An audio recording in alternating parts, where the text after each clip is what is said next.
De repente revisas los perfiles de la gente que trabaja y te encuentras con gente que tiene doctorados en Harvard y tiene un puesto ahí menor. Sí. Y tú dices, espérate, ¿qué pasa ahí? Sí. Y claramente lo que está ocurriendo, ¿no? Es que esta gente, pues claro, su negocio, su ganapán no es trabajar para el SAT, sino estar en el SAT para filtrar información para cuenta. Porque, perdón, híjole, ese es un tema para el 007. No, sí, es que sí. Es que cuando nosotros llegamos, pues primero, así como dijo el presidente, que yo creo que coincido con él plenamente, y no es porque sea el presidente, sino porque yo sí coincido con él, es que dice, las escaleras se barren de arriba abajo. Y la corrupción también. Quise barrer de abajo arriba. No se puede, ¿verdad? No se puede. Entonces, primero, todo el segundo nivel lo está ya cambiando, ¿no? Entonces empezamos a revisar el tercer nivel. Cuando llegamos al cuarto nivel de administradores, ya son muchos, entonces, pero nadie se había metido hasta ese nivel y entonces como que se dieron cuenta que estábamos detectando mucha gente extraña y que ya no entraban. Y entonces lo que empezaron a hacer fue a pedir niveles más bajos. Pues nada, pues ya no quiero entrar con un sueldo de 50,000 pesos, ahora quiero entrar con uno de 8,000 pesos. Y de repente empezamos a ver que llegaban a concursar plazas de 8,000 pesos, gente con doctorados en el extranjero, que habían sido directores generales de empresas transnacionales. Y tú dices, espérate. Y de repente, pues así de repente llegamos y empezamos a ver esos currículos y decimos, aquí hay algo raro. Sí.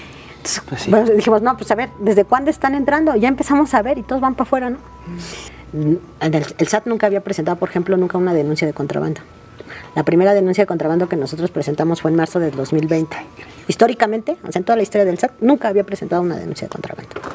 Contrabando. Ajá. En el 2020 fue la primera vez que denunciamos contrabando de hidrocarburos. Ya. Órale. Y de adentro del SAT, las personas que me llevan los casos me los están perdiendo a propósito. Uy. Y luego, ahí sí, de plano, cuando nos dimos cuenta, va para afuera y ahorita tiene 7 investigaciones, 7 denuncias penales en la Fiscalía General de la República. Es un servidor de alto nivel del SAT, que tenía como 25 años ahí en el SAT, que había supuestamente de servicio profesional de carrera porque había venido desde abajo. Y ahorita tiene 7 denuncias en la Fiscalía porque me dejaba caer los casos a propósito de contrabando y de grandes contribuyentes. Pero así de repente de no ir o de meter mal el caso, de poner mal una frase. Por ejemplo, como era el primer caso de contrabando, hicimos como un colegio, entonces eran como 10 abogados de alto nivel armando la denuncia para que no se nos fuera a caer. Sí. Entonces acordamos y como él era el representante en materia penal del SAT, él la tenía que presentar. Entonces él fue y la presentó. Como 6 meses después, después de presentarla le decíamos, oye, ¿cómo va? Y me hacía notas. Y como 6 meses después, le digo, oye, ¿cómo va el caso? Y se le sale decir, es que me falta que tal área me entregue tal documento. Digo, ¿pero por qué te va a entregar tal documento si no lo estamos denunciando por defraudación? Es contrabando, y fue contrabando flagrante. O sea, agarramos ahí el buque. La vida. Entonces, ¿por qué tienes que hacer una auditoría si fue contrabando flagrante? Entonces me puso muy nervioso, se empezaron a hacer unas bolas, me empezó a dar, entonces me di cuenta que todas las notas que me había entregado eran puras mentiras. Entonces a la jefa, que es la titular del área jurídica, le dije, oye, tú te vas a la fiscalía a revisar el expediente personalmente, porque este amigo no sé qué hizo. Cuando va la titular, me dice, híjole, Raquel, entregó una cosa completamente distinta a la que acordamos. Está todo mal hecho.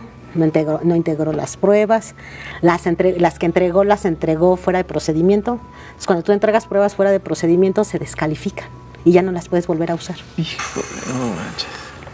Qué bárbaro. Ay, cómo me da coraje. O sea, me estás describiendo... Un funcionario del SAT de alto nivel. Pero me estás describiendo... Lo que era cotidiano antes. Un aspecto de lo que es el elefante reumático. Sí. Cuando llegamos, lo que vimos es primero que los ricos no pagaban, no estaban acostumbrados a pagar. No querían pagar. Ricos. Sí. Entonces sí era como ofensivo incluso cuando los citabas para ellos a cobrar, así como que ¿y por qué me mandas llamar? ¿Y por qué tengo que pagar? Y a mí mis asesores me dijeron que no tenía que pagar y antes no me cobraban y yo nunca pagué. Y se ponían muy complicados. Hubo uno que incluso, por ejemplo, sí dijo, mira, hazle como quieras, no va a pagar, voy a litigar. Y a lo mejor en unos 30 años vemos qué pasa. Sí, porque esos se alargan, ¿no? Y pueden mientras... Sí, por ejemplo, lo que nosotros llamamos los grandes contribuyentes son aquellos que tienen ingresos de más de 1,600 millones de pesos anuales. No, pues no es el caso, ¿no? 600 millones de 1,600 anuales. Okay. Bárbaro. Y solo hay alrededor de 12,000. Ganancias, no ganancias, sino entradas. Entradas. Alrededor de 12,000 empresas. 12,000 empresas. Que tienen esa calidad. ¿Qué porcentaje es de todos los? El 0.02% del padrón de contribuyentes. Ni siquiera es el 1%. Y ellos representan en recaudación el 50%. Ah, caray. O sea, el 0.02. 0.02. 0.02 es que sí es distinto. Representa casi la mitad de la recaudación. El 50% de la recaudación. Y esos eran los que evadían impuestos. Y no pagaban. El ICR que pagan los grandes contribuyentes es del efectivo, digamos, nada más impuestos sobre sus ingresos, es del 2.4. En cambio, un asalariado, yo toda la vida he sido asalariada, pues a nosotros nos descuentan el 30% del ICR, entre el 30 y el 35. Y ellos pagan el efectivo, el 2.4. Pues creo que no está muy justo eso. No, y hay unas empresas que incluso tienen algunos beneficios fiscales que pagan impuestos, pero les damos devoluciones, que son legales, pero con las devoluciones terminamos hasta nosotros con saldos negativos. Por ejemplo, la industria automotriz, le revolvemos al año, o sea, de lo que nos paga de impuestos y lo que nosotros le devolvemos, el neto es 150,000 millones en contra del fisco. Ah, caray. Por cómo está la ley. Porque como son exportadoras, se les dieron beneficios fiscales que en principio nada más iban a ser temporales, mientras para que se vinieran, invirtieran, recuperaran su inversión y se pudieran establecer en México porque iban a dar supuestamente empleos. Y bueno, sí los dan, y ya después ya iban a pagar impuestos normales, pero esa normalidad nunca llegó. Entonces les devolvemos al año, son como a 7 empresas, 150,000 millones de pesos netos. Bueno, pero eso sí implicaría un cambio en la legislación. Ese lo estamos viendo, incluso en algún momento el presidente lo mencionó en la mañanera, dijo que iba a revisar la tasa cero, porque también esto tiene que ver con las revisiones que están viendo los tratados internacionales. Entonces ahorita estamos viendo la valoración de quitarla o no quitarla, porque sí es un abuso. Dicen las automotrices, pero es que te doy empleos. Digo, pero es que a mí me sale más barato tener como gobierno un programa que diga becas a los trabajadores automotrices.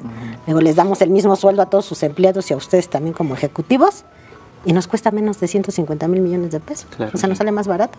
El año pasado, por ejemplo, se ofendieron muchísimo porque le pusimos un tope a las donaciones.